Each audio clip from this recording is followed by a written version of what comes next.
అనమాట. అది డిటెన్షన్ ఉంటుంది, ఇల్లీగల్ డిటెన్షన్ ఉంటుంది. ఇటడికి డిస్ట్రక్షన్స్ ఉంటాయి, దీంట్లో ఉండవు కదా. ఉండదు ఆడ పోలీసు వాళ్ళు ఏడిపోయినా కూడా పోలీసు వాళ్ళు అటు పోవద్దు, ఇది రిస్ట్రిక్షన్ ఏరియా. ఇది వాడు అన్నట్లా పేరబ్బా వాడు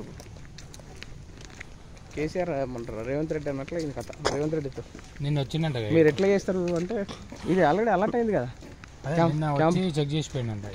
దీన్నా క్యాంప్ ఆఫీస్ ఇది దేనికి నేను షిఫ్ట్ చేస్తాను. నిన్న ఏం చేస్తారు, క్యాంప్ ఆఫీస్ ఇది, సేమ్ క్యాంప్ ఆఫీస్ ఇది.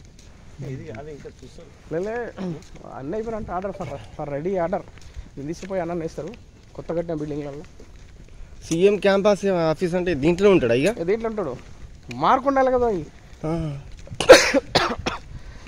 ఒకడేమంటాడు వితంతులకు పెన్షన్ ఇవ్వాలని ఒకడు అంటాడు, ఇంకొకటి వస్తాడు 1 మార్క్స్ పెట్టాలంటే వాళ్ళు డిఫరెంట్ ఉండాలి. వాడిని ప్రగతి భవన్ కాదు ఇక డివిసీలో ఇచ్చిన ప్రతి ఒక్క ఇస్తాను ఇంకోటి వస్తాడు అట్లా. అందుకనే మనకు ట్రైనింగ్లు తొందరగా అయిపోతాయి. అట్లా కాదు, బడ్జెట్ ఉన్నది, బడ్జెట్ అయిపోయి మంత్ 24th వరకు కంప్లీట్ అట్లా. ఇప్పుడు నెక్స్ట్ మంత్ అయిపోగానే నెక్స్ట్ మళ్ళీ గురువారం శుక్రవారం శనివారం ఇంకో బ్యాచ్ రెడీ. 3 బ్యాచ్లు వేస్తారు, కథం 30 లక్షలు చేసి పెడతారు. ఇక బడ్జెట్ పోయినాక చూపిస్తారు. అడుకో ఇది గోదావరి బ్లాక్ వస్తుంది.